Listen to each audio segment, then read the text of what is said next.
We're on season 3, episode 8 of Marketing Ninja Unleashed, and I'm interviewing Annie Rea, business owner and physiotherapist at Natural Elements Physiotherapy in Groby.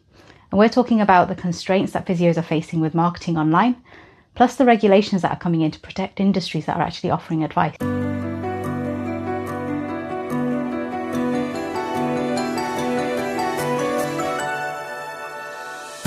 Hi everyone, welcome back to Marketing Ninja Unleashed. Today we've got Annie from Natural Elements Physiotherapy, and we were talking at one of the Find a Biz networking groups about different types of businesses and how actually it's been really hard for Annie to start doing marketing, moving from the NHS over to a private practice, because you've still got the same customers, but they need to find you somehow. So over to you, Annie. How do your customers find you? Thank you very much, Rena. It's a real combination of lots of different avenues. I'm sure no difference to many other businesses. We get lots from word of mouth of people sort of recommending us. Lots of our lovely patients go and tell other people how great we are. But increasingly, there's more of a reach out on things like social media and also things like Google Ads. So we do run some Google Ads because we provide a service at the end of the day. It's like a breakdown service. So most people, when they have an issue with their back or have an issue with their knee or something, will tend to go and find somebody that can sort it and can solve it. But when they go looking on Google or Facebook or wherever, there are 1,000,001 different kinds of things and different things to choose from. So it's then how you choose the right kind of one. And that's really kind of the challenge that we're getting at the moment.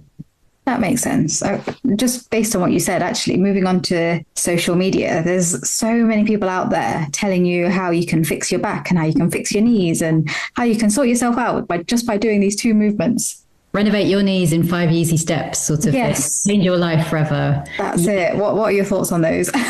Honestly, we get bombarded, but I get bombarded by them an awful lot, which is kind of funny because I'm the wrong person that they should be targeting, really. So it's obviously something wrong with their marketing. But it's very often a set of generic sort of exercises which may well work for some people. There will always be a certain sector that it will work for, but it's not particularly targeted towards a particular individual problem. Movement, we've always said, is medicine, and like anything else, medicine has to be taken. You have to take the right medicine and at the right time and at the right dosage in order for it to be beneficial. So I looked at one yesterday and it was something to do with knees. It was we sort your knees out in 5 easy steps or something of that nature. And there was nothing wrong inherently with the exercises that they showed you, but if you've got somebody with a kneecap problem as opposed to somebody with an arthritis kind of problem, actually some of them would be really, really provocative. Brilliant for one side, but actually very, very provocative for the other particular condition. So it's just trying to sort of navigate your way through that and try and stand out from that and sort of go, we're different, we don't do that. Trying not to sort of oversell, overdiagnose and overpromise as well. So many of them just overpromise and then underdeliver. By that time, they've already got your money, sort of thing. So you're on a bit of sticky wickets. If as a patient you've been doing these exercises and they've not worked, where do you go then? That's really scary, isn't it? You did mention something about all the new rules and regulations coming in about what you can and can't say. Yeah, we as physiotherapists, because we're physios, we have to be state registered. In order to call ourselves physiotherapists, we have to have state registration with something called the Health and Care Professions Council. And it's a particular government regulatory body, and they do lots of podiatrists and radiographers and ambulance technicians and things like that all have to register with them. And they've got quite strict guidelines in terms of what we can and can't do on social media and standards of conduct.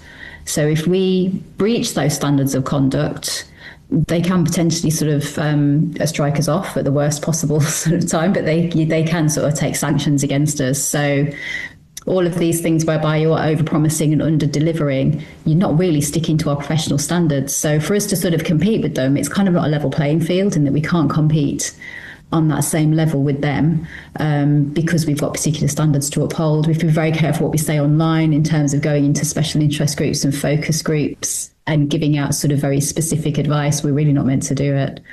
That makes sense. It's very similar to the financial services marketing, because I've worked for financial services and I've had loads of fun battling with compliance and legal about what you can say, what you can't say. You can't promise certain things, and I'm sure we're not alone. But it's difficult fighting against everything. It's new to your industry as well, isn't it? Because, like you said, when you first started, you weren't trained on marketing, and all of a sudden this whole new social media rage has happened where anybody can post, anyone can pretend to be a physio. Yeah, not at all. When we train as physios, we train, our training is done in alignment with the NHS. So it's done through university, but you spend a lot of time within working within hospitals, and it's just not mentioned. So working privately or working outside of the NHS really doesn't even enter into the fray. Certainly not when I trained, and I don't know that it's that different now.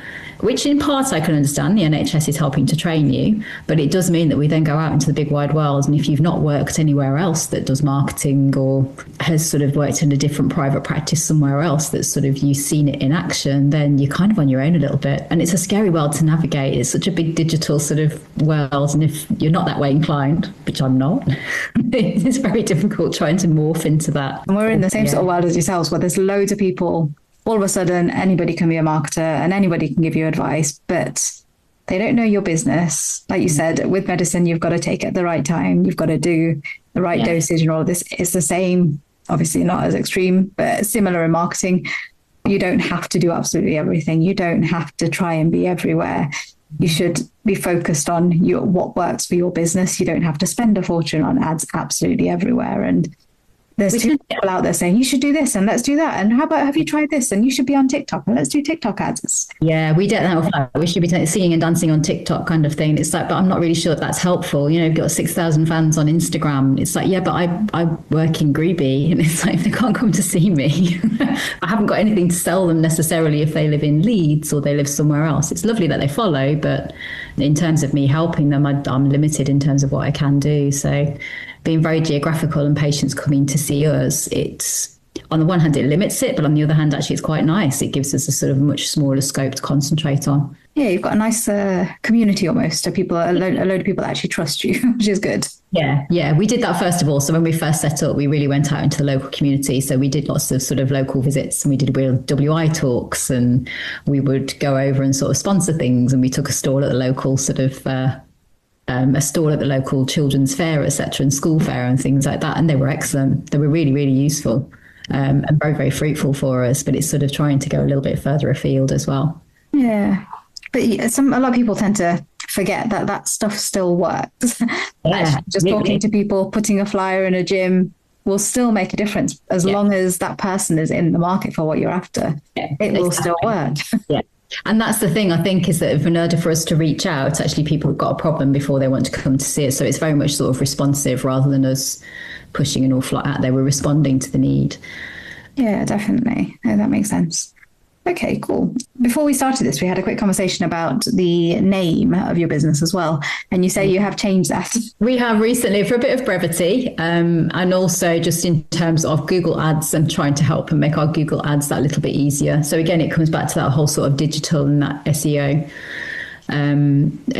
sort of side of things. I was advised to do it by somebody far more sage and wise in the ways of the internet than myself. Probably to do that and to sort of coalesce the two together and to make it look as though it's a bit more cohesive, a bit more of a business. Actually, it was surprisingly easy. It wasn't as difficult as I thought it would be. I thought Google will probably shake their heads and sort of make me verify all this, that and the other. And actually, it was pretty easy. That's good. No, that's really good. I know Google can be particularly awkward at times as well, but they do make some things easy. Yeah, no, they did make it easy. I was fully prepared to have to do verifiable videos, etc., and things like that, and prove that it was me and I'd not moved. But actually, they were very easy at the end of the day. That's good to use. So, for your customers, then, is there anything? What would you say is the one thing that actually really works to get your customers to you? Because, like you say, you're responsive, so people are already searching for, I've hurt myself, I'm injured, I need this. Yeah. So it is a case of word of mouth is still always the best way to do it, because people will talk to people that, a chat with somebody down the pub actually is really imperative and is really helpful.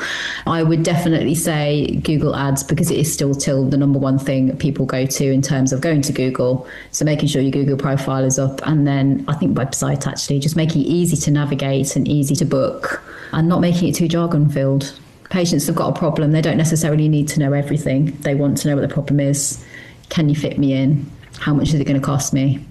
And what do you need me to do? Where are you? Those kinds of things. do I have to take my clothes off? That's always one of the things that we get asked, which I'm always quite shocked about. Do I have to get undressed? It's like, well, to a degree, but I'm always surprised by how many people ask over the phone. That's hilarious. But honestly, music to my ears, because you obviously know your customers inside out. And one of the things that I've been going on about a lot, especially on this podcast, is knowing your audience. You clearly know who they are and what their biggest concerns are. So having that sort of information and knowing what they're going to ask up front is brilliant already.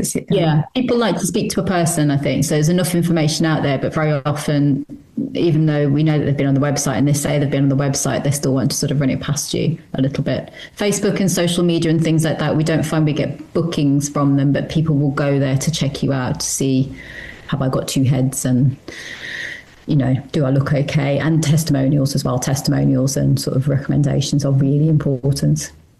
Yes, we call it confidence builders in the marketing world, a little bit of jargon here, but it is one of those little confidence builders that you see on the website. So people will read a review and think, oh yeah, okay, I trust these people a little bit more, and then they'll see another one and think that's better. And yeah, I do a plumber. If I need plumbing doing in the house, you can ask around you. I always tend to link it in with that. We provide a service at the end of the day, so it's ask, does anybody know a decent plumber? Go and check them out on the line. What are their reviews like? Yeah, I do it with absolutely everything. So Google everyone first. Yeah. Do they look okay? And then chat to them. If they sound okay and they sound like they know what they're talking about, fair enough, you can come around and give it a whirl. So it's a little bit like that, really. Annie, that's been such a brilliant conversation. Thank you so much for joining me today. I think what I love most about our chat is how honest you've been. Social media is a very scary place, and anyone can pretend to be an expert. So your analogy of comparing your industry to medicine, making sure that you get the right medicine and you have to take the right dosage, explains it so well. And I really hope that the regulations that are coming in actually help to protect experts like you. To everybody that's been listening, I hope this episode has been helpful for you and helped you realize that rules and regulations are there to protect those that know what they're doing. If you've enjoyed today's episode, make sure you're following Marketing Ninja Unleashed wherever you listen to your podcasts, so you don't miss out on the next one. And as always, You and Your Story is here to make sure your story is the one the world won't forget. Annie, thank you once again. It's been an absolute pleasure.